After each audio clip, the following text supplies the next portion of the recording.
existence, that all the joy and the suffering is created by the mind. But as medical students, we have read that the brain is an anatomical organ, and the mind is just something that is created out of the brain's activity, the patterns of the brain, the circuits, and the various neurons, chemicals. So, Sadhguru, what, according to you, is the mind that we are trying to control here? Is it something that we are or something that we have? If there's a question whether you have it or not, then… Not as compared, nothing, sir. No, you raised that issue whether you have it or not. See, the bane of human life here is lack of attention. More and more as generations go, particularly now, we are becoming more and more data-driven, not attention-driven. Life opens up only to the extent or how keen and how intense is your attention. That's how much life opens to you. Whether you're a doctor, engineer, chaprasi, it doesn't matter. You can do your job well or not well, isn't it? Whatever the nature of the job. Some people do it well, some people don't do it well. So, it's not all about how much knowledge you have, it's about how much attention you have. If you pay enough attention to your life… Can I tell you a little joke, medical joke? More than one joke you can tell. Okay. This happened in a medical school. A senior doctor was taking them through pathology, and there was a dead body. And he said, if you guys want to become doctors, you must grow beyond disgust. You should have no disgust because you will see all kinds of things. People are beautiful outside, if you open them up, they're quite gory. Hello? All the beautiful ones, I'm saying. Pretty gory if you open up, so he said, you must be beyond disgust. And he took his middle finger, put it into the mouth of the cadaver that was there, and then put it in his mouth. Girls were about to puke, things happened. Then he said, please do it. They said, no way. Then he said, you can't be doctors if you have such disgust. Then after much hesitation, one by one, they put their fingers and put it in their mouth. After everybody did that, he said, see, I put my middle finger in the mouth and put my forefinger in my mouth. You guys. So the problem is lack of attention. You're not paying enough attention. If you pay enough attention to your own life, because your business is with human life, the most intimate human life that you know is your own. Hello? However well you know me, you don't know me. You know this one, right? If you just look at it, see your parents, very stingy people, they gave you only one cell each. They could have given you 1,000,000. They gave only one cell. With that one cell, the bone, the blood, the muscle mass and the damn brains all happened out of one cell. So that one cell seems to have the potency of creating brains, blood, bones, everything works. This doctor will come out of that one cell, isn't it? Two rather, I'm sorry, one each. So, looks like what you call as intelligence, what you call as mind, essentially what is it that you call as mind? A combination of a certain amount of memory and a certain amount of intelligence. That intelligence or that mind is there in every cell in your body. Is there any doubt? Or is it only here? If you use only this, you will die of stress. That's what is happening to people today.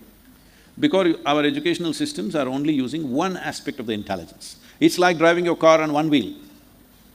The car will die of stress after some time. Even if you're very good at driving, still the car will die and maybe you also. Hello? If you drive on one wheel, possibly you also, isn't it? So right now, this is how we are doing our life, driving only on one wheel, intellect. Everything, sorting it out with that. If I ask you a simple question, all four of you, only them or all of you? I'll ask a question, say yes or no, okay? Or whatever it is. You must answer. Answer, no answers, yes, no, I'll bless you anyway. It's up to you. Do you want your intellect sharp or blunt? Some of you didn't say anything, okay. I'll give you one more chance. Sharp or blunt? Sharp. Yes. So your intellect is a sharp instrument. Let's say it's like a knife. If I give you a very sharp knife, now first thing is you must know which is the blade, which is the handle. If you hold the wrong end of it, whichever way you hold it hurts. Right now, unfortunately, many of your generation, not only your generation, they've been in the previous generation, they were not in focus, there was no social media to tell everybody, I'm disturbed. Only your neighbor knew you're a nutcase. Today the whole world knows. That's the difference. So people think it's happening only in this generation, it's not true. It's been happening everywhere.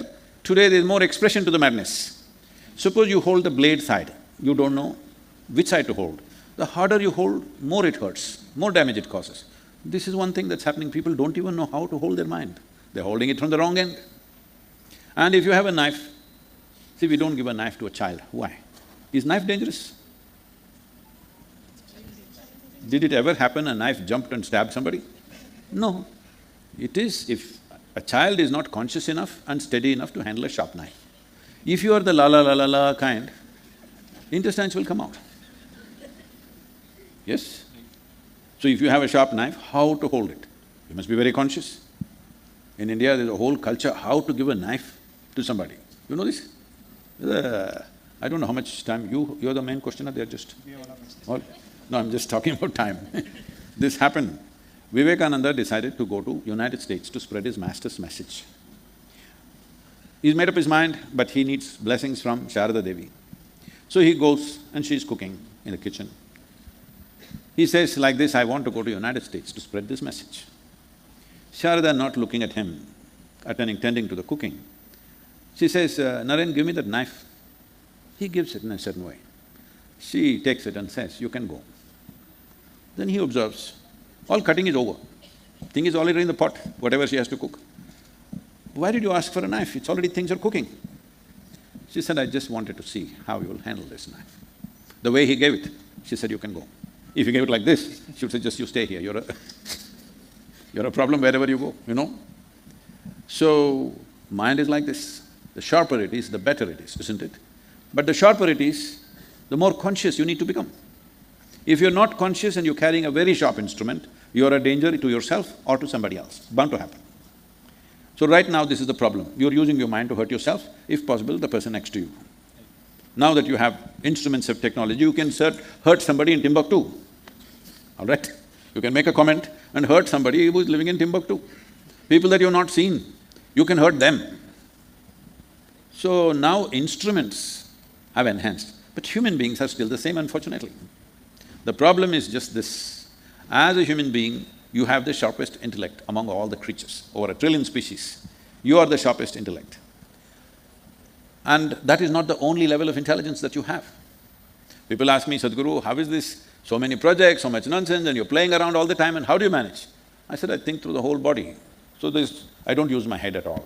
I just keep it to be decorated with a turban and wear a helmet when I'm riding. I use the entire body to think, because there is more intelligence here than in the brain. Tell me, which has more memory, a cell in your body or your brain? Huh? Probably the brain. Really? Your great-great-great-great-great-grandfather, 10 generations ago. Do you know him?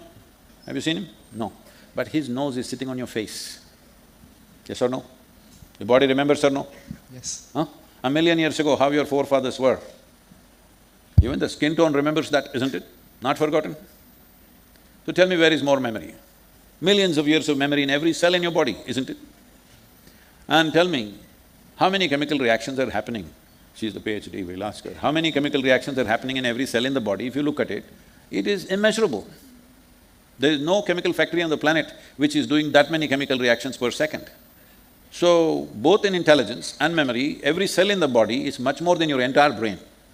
But because of European influence, you think what's happening in this bone box is too important. Because for 1,000 years, they were suppressed by religious dogma. They cannot think. If they think, they're dead. When they started thinking for themselves, they thought something fantastic happened. We had thought through all that thousands of years ago in this civilization, and we discarded human thought, saying this, the simple thing is this, your thought cannot be anything more than what you already know. It is only coming from the data that you already have. Without data, you cannot think, isn't it? I've been saying this forever, that, a machine can do things much better than you. Before AI and all this, I've been saying this. A machine can do much better than you if you allow it. Today it's coming in the next 5 years. My phone can do 10 PhDs, My phone can do 10 PhDs a day, it's got that much memory. Yes or no? Because data gathering, assimilating that, and then finding expression to that, a machine will do it much better than you. But a human being can do something else, which a machine cannot do. That is attention. A machine does not have attention. Attention is the key to opening up everything. If you don't have the needed attention, any amount of data, you will work like a machine. But you're all getting into this profession of being doctors. It's not just about… unfortunately, the program is called as medicine, is it? No? That's a very wrong thing. It's not about medicine, it's about health. And you're becoming doctors. And when people come to you, the only damn thing they have in their life is that they're alive. Rest is all nonsense. Hello? What do you think? When you're alive, so much nonsense, it's all important. But actually the real thing is, the only valuable thing that you have is you're alive. What the hell do you have otherwise? Rest is all imagination. No, I have 100 crore rupees. If I just pull your memory, one knock on your head, 100 crores will disappear. I don't have to rob it. Just one knock on your head, you'll forget. Hello? Anything will disappear, isn't it? Your family, your money, your wealth and nonsense will disappear one knock on the head. So, you have only life. That life, they're placing it in your hands. You must pay utmost attention, because that's the only damn thing they have.